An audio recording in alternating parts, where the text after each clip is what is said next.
Hello and welcome to the Tillage Edge with me, Michael Hennessy. This is your regular update for all your tillage news and advice. Grassweeds continue to be a problem on Irish farms, whether on plough or non-plough based systems. The spread of blackgrass continues to be of real concern and is still spreading. It's hard to contain these weeds, especially where combines or balers are moving from farm to farm. The easiest time to prevent the weed spreading is to hand rogue the odd head which may come onto the farm, rather than trying to chase a large weed population later on. Herbicide resistance is also a real concern on many farms, with confirmed resistance in a high proportion of sampled blackgrass and Italian ryegrass populations. Today I'm delighted to be joined by John Mahon, the advisor in the Enable Conservation Tillage project, who is looking at establishment systems and grassweeds. John, can I first ask you just to remind growers about why they should be concerned about grassweeds?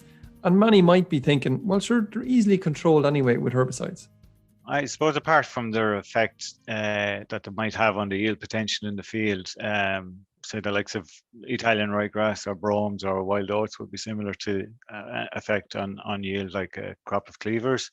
There is potential there that if you're in a value-added crop like seed, or you were doing gluten-free oats or a malt or milling contract, that you may have rejection. But I suppose the main concern that I would have would be a build-up of grassweed in the seed bank in the field. That potentially will take you years to plan your way out of, and like say the blackgrass situation in the UK, it could cost you a lot of money. The farmers there are spending upwards of €150 a hectare just for blackgrass control.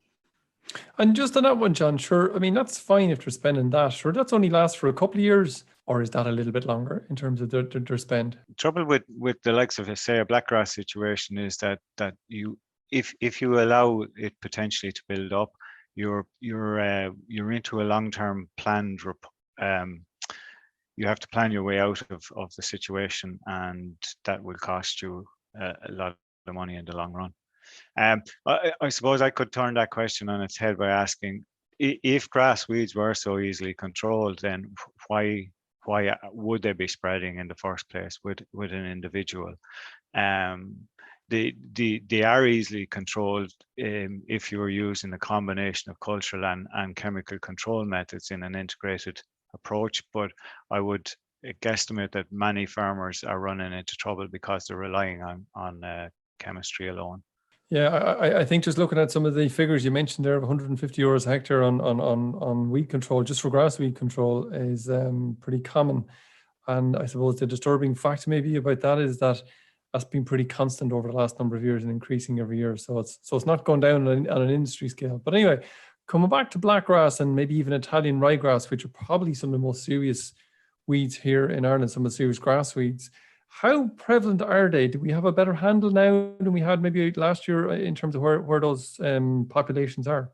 It's hard to estimate that, I suppose, nationally on the prevalence side of it, things, but work that we have been doing in the Enable Conservation Tillage project, we have found them literally from the northeast in County Louth right down to County Cork in the south. I would say that we would have several pockets of the country that have problems to date with both blackgrass and Italian ryegrass, but I would estimate that the distribution is probably more widespread around the country, and people may not have discovered their problems yet. Just on that point, we are encouraged by the number of new cases which have been cropping up over the past number of weeks. We launched a survey there in the Farmers Journal about 4 weeks ago, and we're looking for new growers to go out and find the problems in their fields, and we're very encouraged by the number of people who have actually newly found blackgrass and Italian ryegrass in their fields. It's like the discovery of the I suppose the Spaniards of the South Americas. It was probably there for a long time anyway, so I suppose until I would guesstimate that. Yeah. So look, I suppose there's still I think a lot of people in the industry who would maybe contend that sure, look, don't worry too much about them. There's always herbicides to control them. Would that be the case in blackgrass and Italian ryegrass? There are a number of herbicide choices available, and that particularly for the likes of the autumn sown cereal crops. But the problems are still arising, and resistance is developing out there, primarily because growers continuously grow the same crop and use the same chemistry on it continuously. The introduction of, say, a rotational crop, a break crop, automatically will throw in alternative chemistry and herbicides there with different modes of action, and will lessen the opportunities of the likes of blackgrass or Italian ryegrass from building up that resistance to the herbicide in the first place. As with all agrochemicals, Michael, it's the exact same with the insecticides and fungicides, it's important that we prevent that resistance from happening. We have to protect the chemistry that's there. There's no big conveyor belt of new alternatives coming down the line. It is encouraging that BASF have launched Luximo already this week in the UK for both blackgrass and Italian ryegrass control. And that's really, really welcome, Michael. I think we have to wait another 2 years, so to 2024 for registration here. But like what happened before with Alexis in the UK, it must be protected. Like we can't just randomly just use it continuously and not protect the likes of it. And from that point of view, then, when you talk about protecting it in terms of keeping it, keeping the weed susceptible to that particular chemistry, how would farmers know on the ground if they have a resistant weed in the field? Best way, I suppose, is to take samples and send it to ourselves in Oak Park on the ECT project. Again, I spoke about a survey that we launched a few weeks ago in the Farmers Journal. The purpose of that survey is to hopefully get newer growers to send in blackgrass and Italian ryegrass samples to us. We'll do a resistance testing on that, and hopefully it's a win-win situation both for the industry and the grower themselves. For the industry ourselves, we will hopefully have a better idea of how widespread those resistance situations are nationally.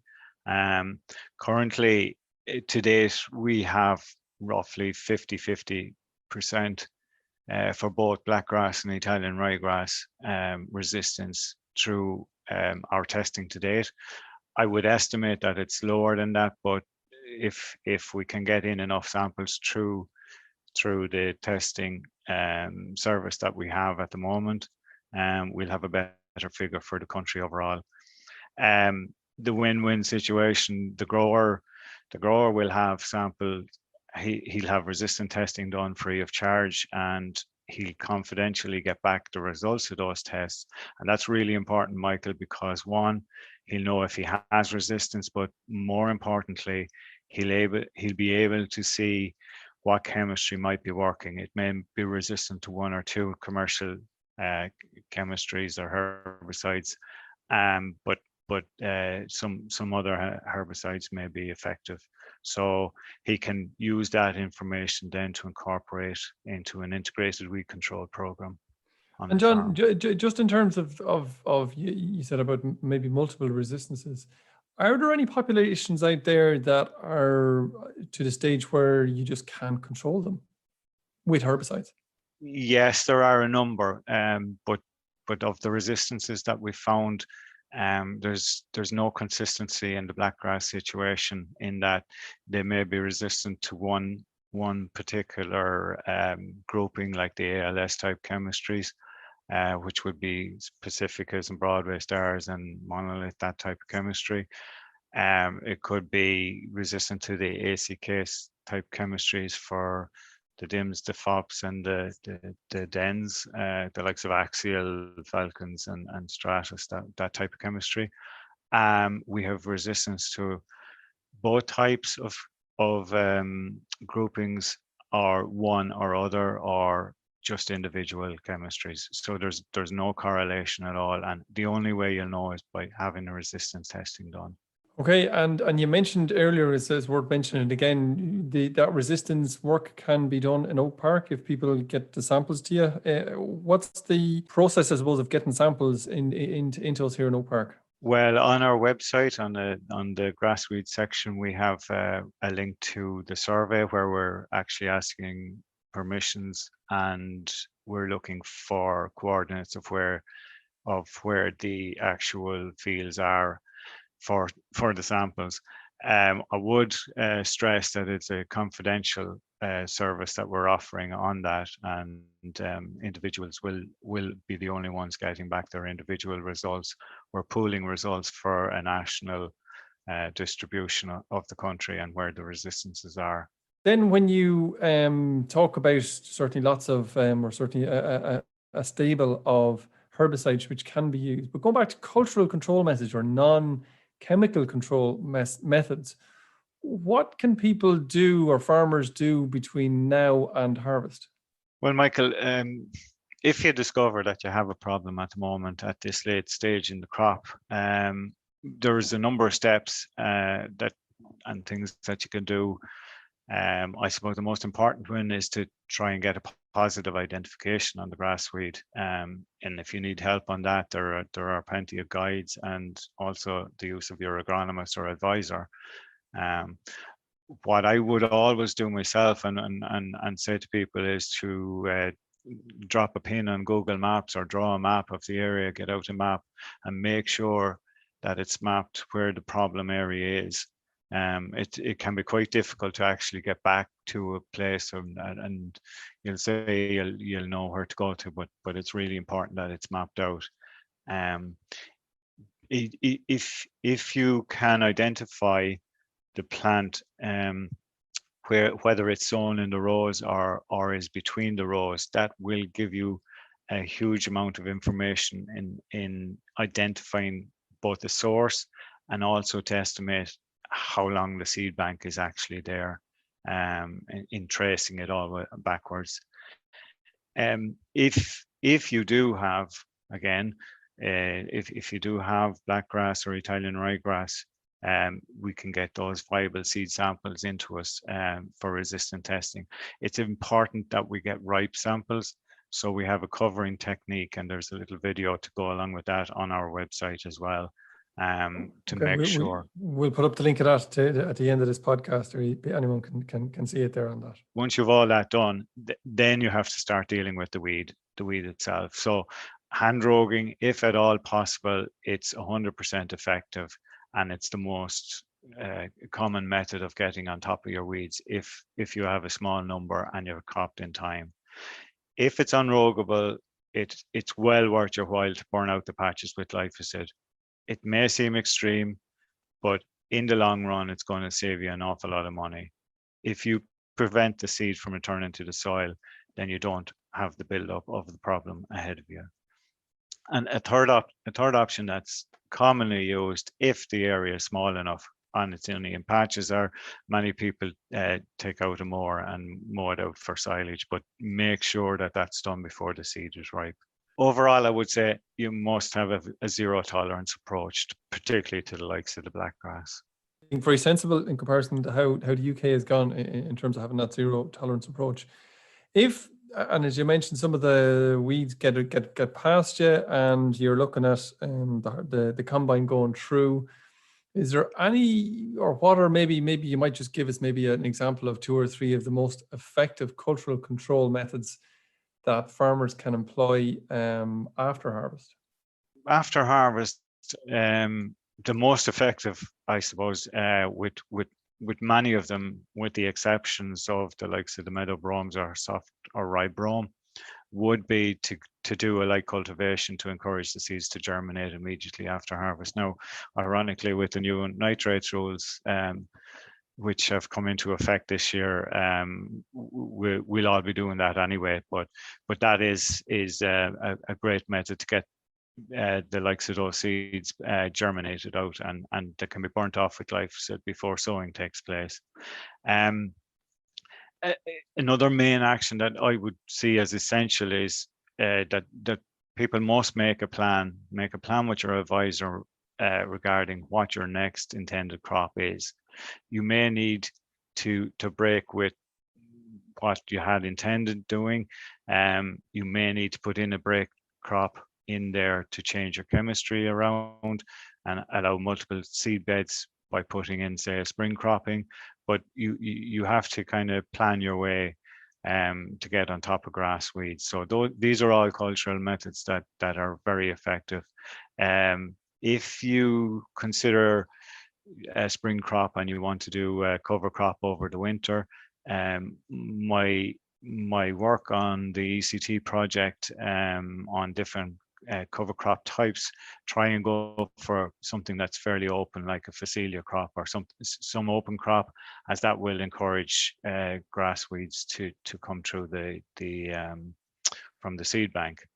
So just to get you there on that one, you're trying to grow the seeds there, are you, or you're trying to suppress the seeds? Well, that's a really important question, because cover crops are put in for multiple reasons. Some people will be growing cover crops for grazing with livestock. They tend to be quite big and bulky and shade out an awful lot of problem weeds if you're trying to flush them out. Alternatively, some people put in mixes that are primarily to do with soil structure and improving the soils. But from a weed control point of view, a cover crop mix should be quite open, not very dense, so sunlight can get in and encourage as many grass weeds to come through as possible.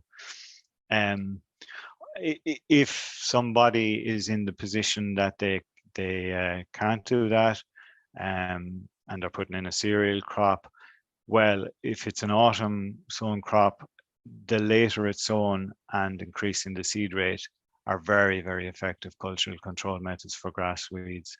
And also, they should put in place a plan what autumn herbicides would work best on the weed type. And from our work on the weed screen trial in the ECT project, a pre-emergence is working extremely well, Michael. Okay, we didn't talk, John, I suppose, about the bit in before harvest and after harvest, and maybe we should talk about the actual harvest bit itself. How much do you think, or have you seen any work about how far a baler or a combine can spread seeds that are, I suppose, if you like, in crop or into straw? And then maybe on the other side of that then is there a process by where farmers can prepare, machinery, I suppose, going from field to field or farm to farm? The essential answer to your question is that machine hygiene, it has a massive bearing on the spread of grass weeds. Any of the grass weeds that have a dense head on them, like a blackgrass or a canary grass, the amount of seeds that's produced in that head is huge. And combines and balers in particular are potentially the biggest spreaders of our grass weed problems throughout the country. That's not saying that can't be got on top of. I suppose there are two things to bear in mind: that if you can leave problem fields until last to combine and bale, that's best practice. But sometimes that can't be done, or sometimes the machines are a contractor machine that's coming in. So knowing the source of where the machine has come from and having that discussion with your contractor on machine hygiene and thoroughly cleaning down those machines before they're coming from someone else's farm. It's really down to good biosecurity measures, and like we have on our livestock farms and pig farms around the country, it's good biosecurity. So it's in everyone's interest at the end of the day, because these machines are potential super spreaders of grass weed problems, but they don't have to be if it's planned out. John, look, thanks very much for that. That's, it's great advice there at the end in terms of trying to contain weeds and the biosecurity thing, as you're talking about there. I think that's very apt in terms of making sure you keep those weeds out. If you keep them out of the farm, it's very easy to control them. But if you let them in and you don't pull them or hand rogue the few that might come in, you're going to be in serious bother. So John, look, thanks very much for joining me. We might come back again maybe and chat about the combines and how, and balers, and how they might be best blown down or best cleaned out going from farm to farm. So John, thanks again. Thanks very much, Michael. And at this stage, just coming up to the start of the harvest, I'd like to wish all the growers a safe and a bountiful harvest. So that's all we've time for, and my thanks to John for joining me on the podcast today. There are a series of signpost tillage farm walks from June the 20th to June the 30th in Wexford, Cork and Tipperary, and we're looking at how to reduce the tillage farming's environmental footprint. For more details, see teagasc.ie/events.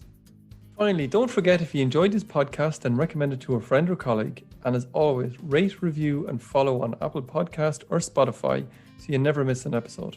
And for more information, go to teagasc.ie. I'm Michael Hennessy. Thanks for listening, and I'll be back next week with more tillage news and advice.